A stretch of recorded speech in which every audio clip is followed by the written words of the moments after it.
Do you have all the facts? Two biases to make sense of our environment. Hello, dear friends. Welcome in or welcome back. I'm grateful you are here today.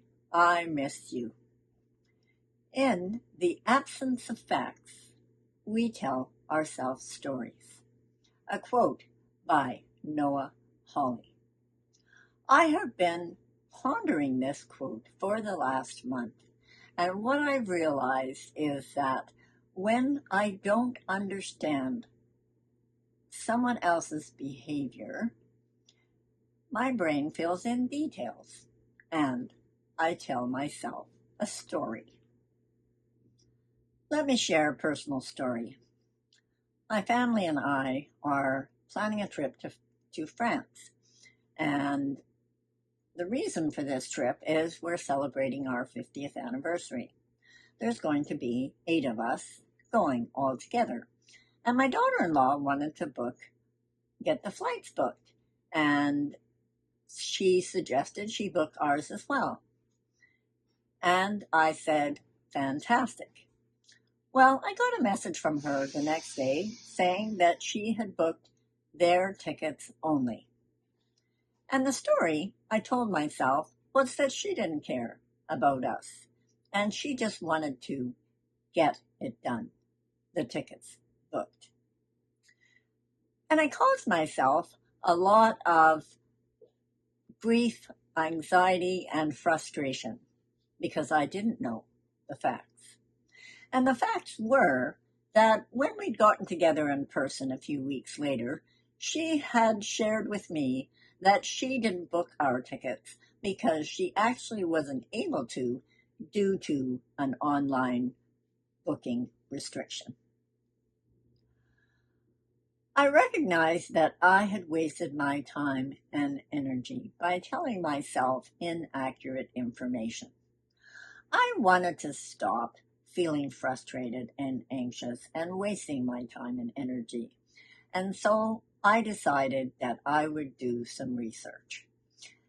And I discovered that there are 2 cognitive biases where our brain fills in information to try and make sense of our complex world and make sense of our environment. There are 2 biases that can take place when we are telling ourselves stories. And the first one is a confirmation bias. And that's when we have the tendency to believe what it is we think about a particular person versus looking at the facts. And in this case of my daughter-in-law booking the flights to Europe, I believed that she wanted to get it done, didn't care about us. And so I ignored the fact that she has booked many trips to Europe and knows there is a sense of urgency in terms of getting the flights booked. In fact, you can't make any other plans until you do that. And so I caused myself a lot of frustration and anxiety because I chose not to look at the facts. A second bias is the fundamental attribution error, which tells us that we act based on the situation we are in, but another person acts based on their personality. In my example, I believed my daughter-in-law acted based on her wanting to get it done, and if I were booking those tickets, I would have acted based on time being of the essence. In this case, I believed my daughter-in-law acted because of who she was, and I would have acted based on the situation. Both of these biases have helped me interpret events in my life differently.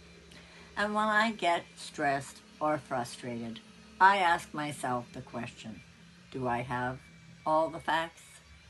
What stories am I telling myself? My hope for you today is that you would reflect on these two biases when you find yourself telling yourself a story. Thank you so much for joining me, Deborah Racher, for Inspirational Insights to Ponder. Please hit that subscribe button if something resonated with you, and leave any comments you may have, because I do read each and every one. And finally, let me say, if no one has told you today they are proud of you, let me say, I'm proud of you for getting out of your own way. I'm proud of you for speaking your truth. And I'm proud of you for asking yourself, do I have all the facts? Until next time, many blessings. Bye for now.